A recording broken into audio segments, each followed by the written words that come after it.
Assalamualaikum warahmatullahi wabarakatuh. Innal hamdalillah nahmaduhu wa nasta'inuhu wa nastaghfiruh wa na'udzu billahi min syururi anfusina wa min sayyiati a'malina may yahdihillahu fala mudhillalah wa may yudlilhu fala hadiyalah. Asyhadu an la ilaha illallah wa asyhadu anna Muhammadan abduhu wa rasuluh. Amma ba'du. Alhamdulillah, puji syukur kehadirat Allah selalu dan senantiasa kita ucapkan karena pada kesempatan yang berbahagia ini Allah telah memberi kita kesempatan untuk menikmati indahnya iman, indahnya Islam yang sampai saat ini masih bersamayam di dalam hati kita. Dan alhamdulillah Allah masih memberi karunia-Nya kepada kita sehingga Allah masih memberi kesempatan kehidupan untuk kita. Ya, baik. Dan tak lupa sholawat serta salam selalu kita ucapkan kepada baginda Nabi besar Nabi Muhammad Sallallahu Alaihi Wasallam beserta para sahabatnya, keluarganya, para tabiin yang tentunya kita nantikan syafaatnya di yaumul kiamah. Baik anak-anak semuanya, apa kabarnya? Sehat ya? Alhamdulillah, senang sekali walaupun tidak bisa berjumpa langsung dengan kalian pada kesempatan kali ini Ustadz bisa menyapa kalian semua walaupun mungkin dalam kondisi di rumah gitu ya. Ya, hari ini kita membahas apa ya? Ini kita santai aja ya, karena jujur aja untuk syuting buat konten itu bukan hal yang setiap hari guru-guru atau ustadz-ustadzah lakukan di sekolah. Jadi ustadz-ustadzah sekarang bisa berbangga nih, mau pergi kemana gitu kan? Mau syuting gitu ya. Kalau biasanya yang syuting itu cuman artis-artis, sekarang guru-guru seluruh Indonesia ini syuting gitu ya, karena pandemi ya. Ya, jadi kondisi pandemi ini bisa diartikan sebagai cobaan bagi kita selaku umat Islam, bisa juga pengingat bahwasanya kita sebagai manusia ini tidak ada apa-apanya, bahkan dengan makhluk yang kecil sekalipun ya, dengan ukurannya mikro ya udaran ya, itu bisa tumbang. Manusia itu bisa tumbang. Jadi apa yang perlu dibanggakan dari manusia ini? Karena ya pada akhirnya finally gitu ya, pada akhirnya kita lahir hidup, pada akhirnya kita semua akan mati ya. Nah, celakanya kita nggak tahu nih kapan matinya, ya nggak? Ada yang tahu nggak kapan matinya? Nggak tahu kan? Bisa jadi nanti malam, bisa jadi besok pagi, kita nggak ada yang tahu. Nggak ada jaminan bahwa remaja atau yang lebih muda itu bisa hidup lebih lama daripada yang tua. Ingat loh, yang tua itu sudah pernah merasakan muda. Nah, yang muda belum tentu sampai tua. Tapi terlepas dari itu semua, Allah juga mengingatkan kita untuk terus optimis dalam menjalani kehidupan ini, sehingga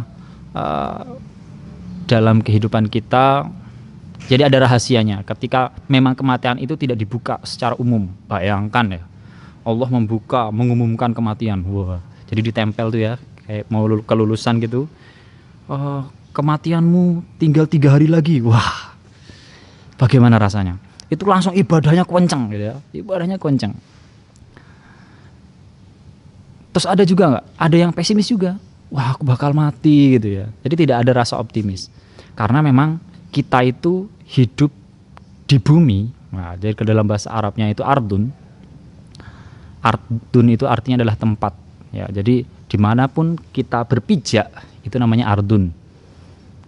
Ketika misalkan kita di bulan, misalkan nanti ada satu wahana antariksa yang membuat kita bisa tinggal di bulan misalkan, yaitu ardun, tempat untuk jadi ketika kita mulai berpijak di situ, itu sudah ditentukan hukum-hukum Allah untuk berzikir kepada Allah di ardun ini atau tempat berpijak. Nah, dunia itu sifat ya, jadi sifatnya itu adalah dunia. Apa artinya? Dana yadunu dunia, yang artinya itu adalah sementara gitu ya.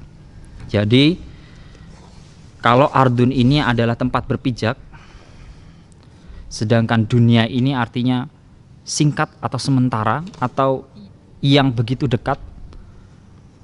Jadi memang kehidupan kita itu di dunia itu ya memang sementara, tidak akan lama.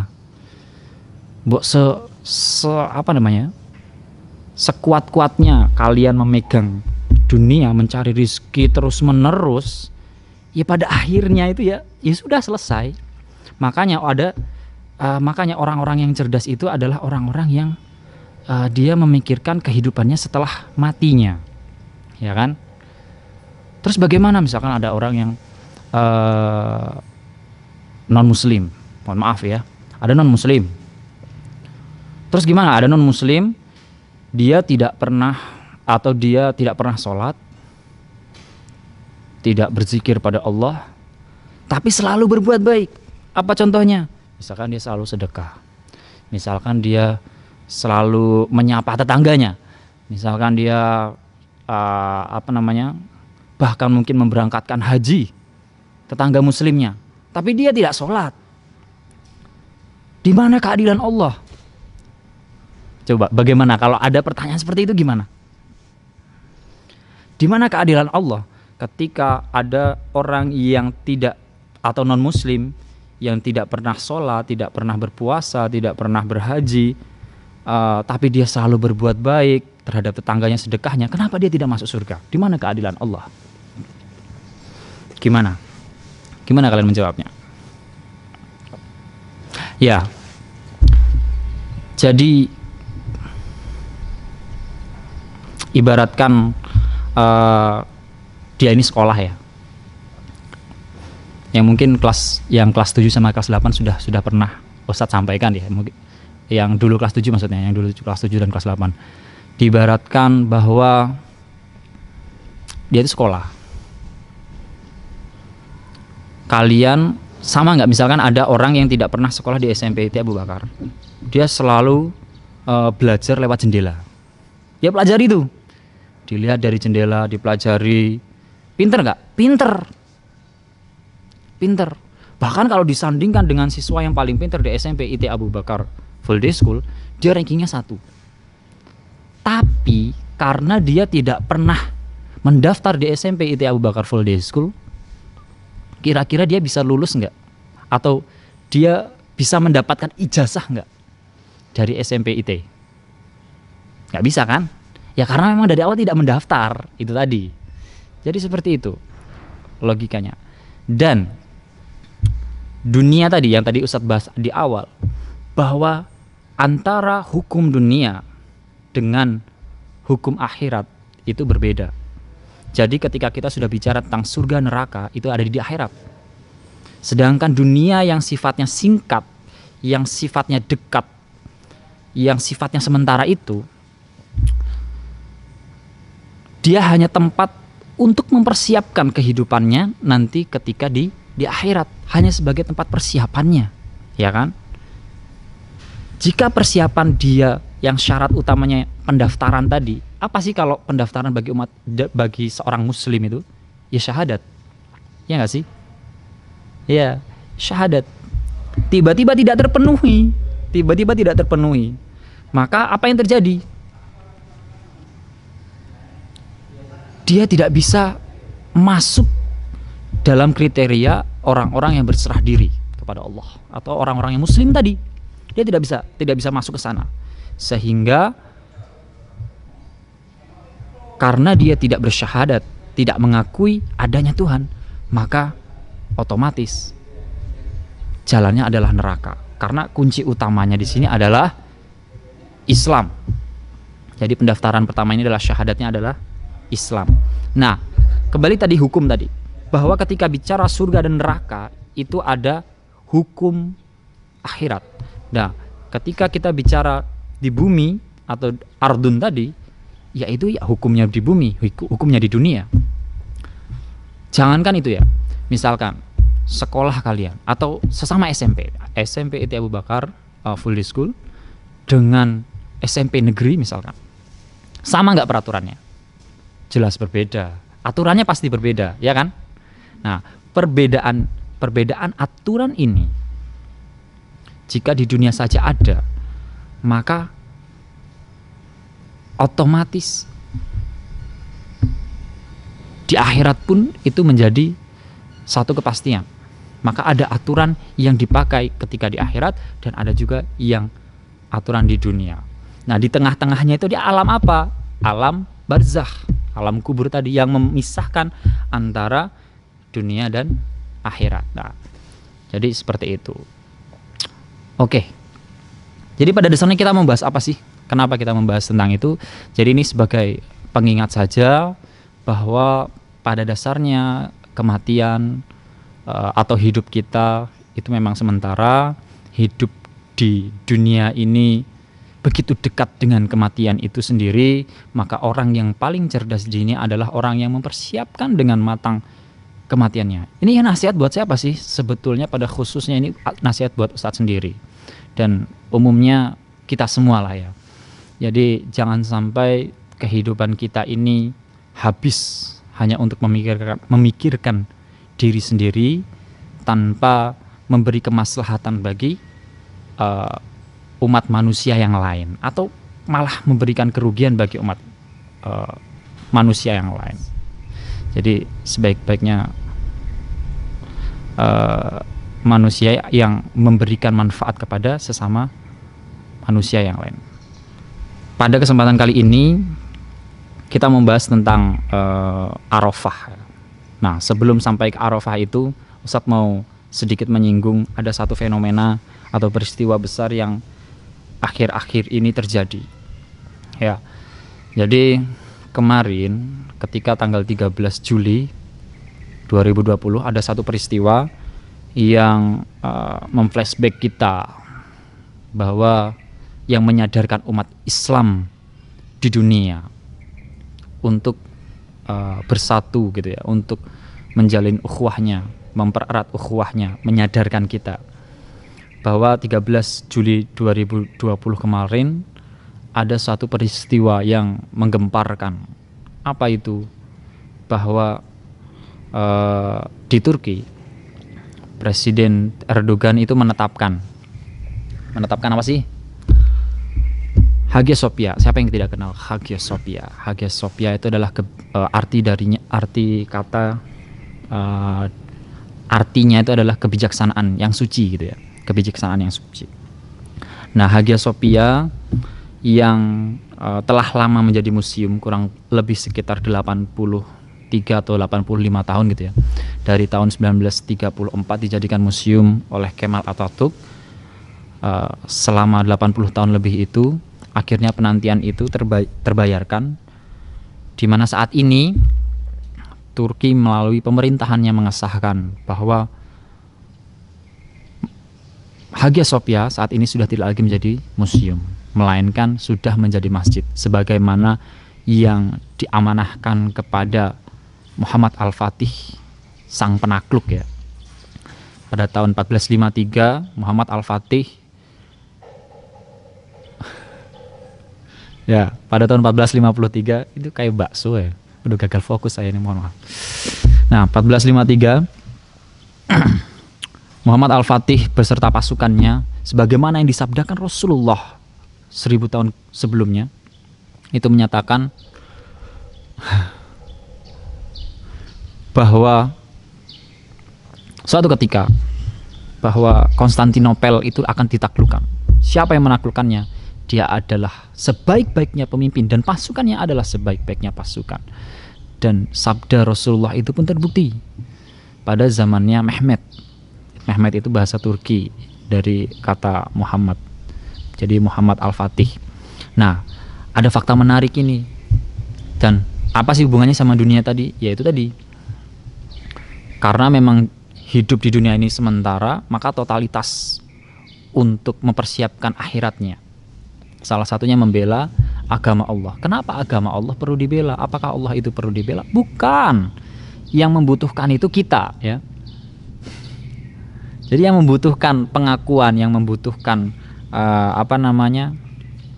yang membutuhkan nanti di surga atau di neraka, itu tuh kita. Allah tuh nggak butuh kita pada dasarnya. Tuhan kok butuh makhluk gitu kan? Nggak ada.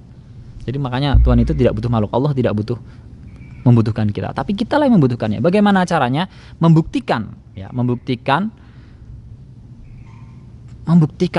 kepada Allah apa yang telah kita lakukan untuk Islam. Dan itu yang dilakukan oleh Muhammad Al-Fatih.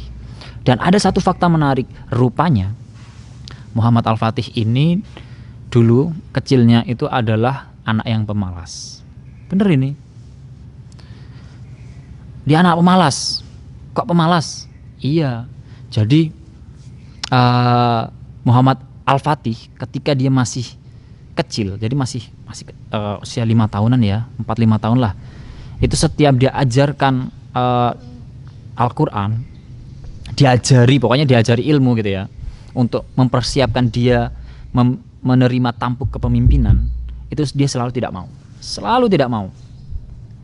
Dia beralasan bahwa dia itu punya kakak. Nah, kakaknya inilah yang nanti akan jadi seorang sultan. Aku nggak usah lah, aku menikmati, aku santai-santai aja.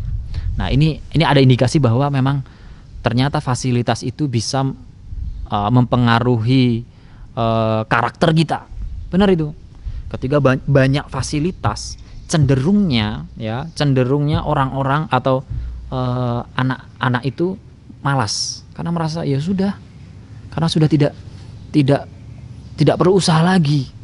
Berbeda dengan misalkan anak-anak yang terbatas dengan fasilitasnya. Dia akan berusaha semaksimal mungkin untuk meraih apa yang dia cita-citakan. Nah, ini yang menarik. Muhammad Al-Fatih itu pemalas awalnya ya, waktu masih kecilnya. Dia merasa dirinya paling kaya, padahal kekayaan itu sebetulnya adalah milik ayahnya, bukan milik Muhammad Al-Fatih. Nah, ibunya itu secara telaten, secara rutin berusaha mengubah mindset dari Muhammad Al-Fatih ini. Digendonglah Muhammad Al-Fatih setiap pagi. Diperlihatkanlah satu benteng yang kokoh. Lihatlah di sana, di ujung Selat Bosporus itu ya. Lihatlah di sana. Itu adalah negeri yang akan engkau taklukkan. Terus seperti itu. Lihatlah di sana. Nah, namamu sama dengan nama Rasul kita. Engkaulah yang nanti akan membuktikan sabda Rasulullah itu. Nah, suatu ketika itu dari ibunya ya. Dan ayahnya tahu kelemahan dari anaknya ini. Kenapa? Karena memang selama ini terlalu dimanjakan.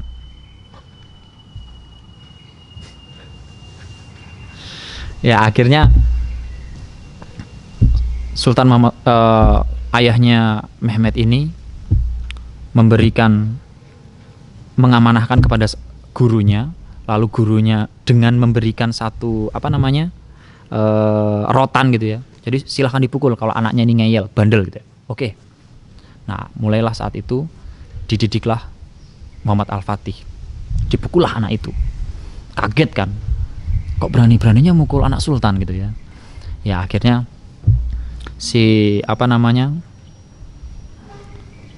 Muhammad Al-Fatih ini mulai sadar. Dari situ dia mulai belajar.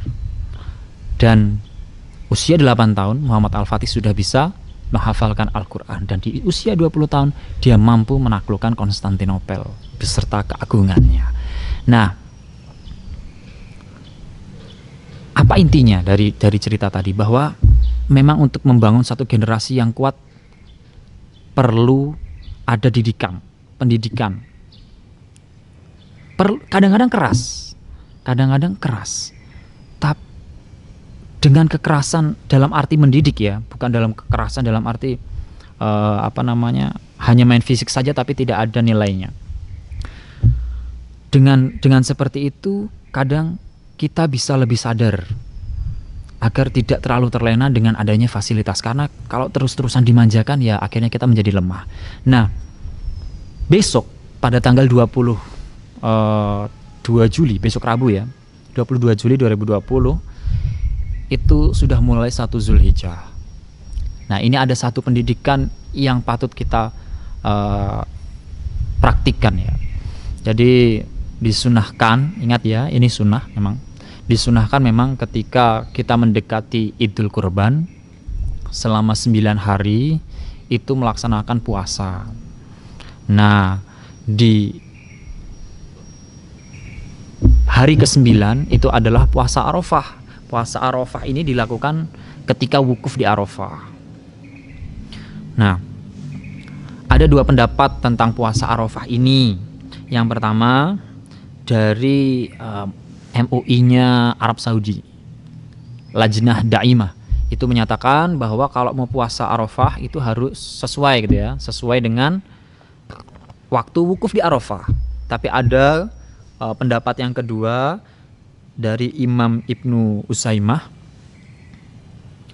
ya, bahwa untuk puasa itu disesuaikan dengan waktu tanggalnya masing-masing di setiap negara, karena memang pada zaman dulu setiap daerah umat muslim itu berbeda-beda masa waktunya, sehingga tidak mungkin jika disamakan dengan wukuf di Arafah, karena informasi itu pasti akan terbatas. Jadi untuk informasi dari Mekah sampai ke Kufah atau dari Mekah sampai di perbatasan Persia gitu ya, itu akan memakan waktu yang lama. Atau dari Mekah sampai Damaskus itu juga memerlukan waktu yang cukup lama, sehingga dilakukanlah dengan penanggalan. Dan ini juga untuk mematahkan stigma kalau nanti kita menggunakan pendapat yang pertama, oh berarti ada agama yang hanya bisa dipraktikkan secara sempurna di zaman teknologi, berarti di zaman dulu belum sempurna. Ya, jadi tidak seperti itu. Jadi lebih kepada penanggalannya. Jadi 9 Zulhijjah ini bisa jadi akan berbeda dengan 9 Zulhijjahnya yang ada di Arab Saudi atau di tempat wukuf gitu ya. Nah, lalu apa manfaatnya ketika puasa Zulhijjah? Jadi puasa Zulhijjah ini menghapus dosa setahun yang lalu, 1 tahun dosa yang lalu, dan 1 tahun dosa yang akan datang.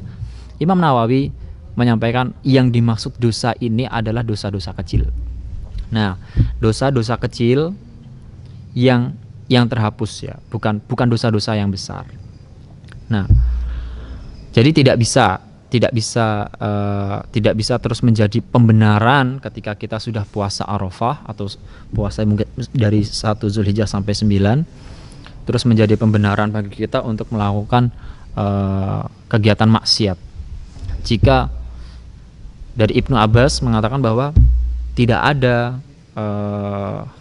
dosa besar jika dia beristighfar atau meminta ampun, dan tidak ada dosa kecil jika dia lakukan terus-menerus. Artinya apa? Dosa kecil pun jika dilakukan terus-menerus maka akan menjadi dosa yang besar. Oleh karena itu jangan terus menyalahartikan bahwa dengan adanya puasa Arafah ini terus kita, wah enak ini, berarti kita bisa bebas ini, udah nggak ada dosa lagi nanti setahun yang akan datang. Ya nggak bisa seperti itu, karena bagaimanapun ini adalah ibadah sunnah, dan ada yang lebih utama lagi. Apa itu? Yaitu ibadah-ibadah yang wajib. Ibadah wajib tidak bisa dikalahkan dengan ibadah yang sunnah. Jadi lebih utama ibadah yang wajib ketimbang dari ibadah yang sunnah itu sendiri. Nah, seperti itu. Oke, ada pertanyaan? Oh, kayaknya nggak ada ya. Gimana mau tanya ya? Oke, kurang lebih mungkin seperti itu dari Ustadz, bahwa ini adalah momentum besar karena di masa pandemi ini semua negara itu mengurusi wilayahnya masing-masing. Sebetulnya kalau saja Indonesia ini bisa mengambil kesempatan, kita bisa menjadi negara besar. Kenapa? Karena seluruh negara itu sedang memikirkan wilayahnya masing-masing. Kita punya aset umat muslim, kita punya aset umat muslim terbesar di dunia. Bahkan anak-anaknya sudah banyak yang menghafal Al-Quran. Ini adalah satu aset yang luar biasa yang apabila dikelola dan dikembangkan dengan baik, Indonesia Ustadz percaya akan menjadi satu negara yang besar. Dan Ustadz yakin kalian ini adalah calon-calon pemimpin bangsa yang akan datang, orang-orang besar yang nanti akan mengelola dunia ini lebih baik dari pendahulu kita sekarang, yang lebih berani daripada yang sekarang menjabat. Ya, itu adalah satu keyakinan dan satu kepercayaan bagi kalian dan kita semua pada umumnya. Maka kita tidak boleh menyerah dalam satu keadaan. Ini potensi yang perlu dikembangkan, apalagi di sini adalah sekolahnya para penghafal Al-Quran gitu ya. Ya, Masya Allah. Insya Allah Allah akan memberkahi langkah-langkah kita, akan menjayakan umat Islam kembali, akan menyatukan umat Islam kembali. Begitu. Kurang lebihnya mohon maaf. Wallahu a'lam bishawab. Wassalamualaikum warahmatullahi wabarakatuh.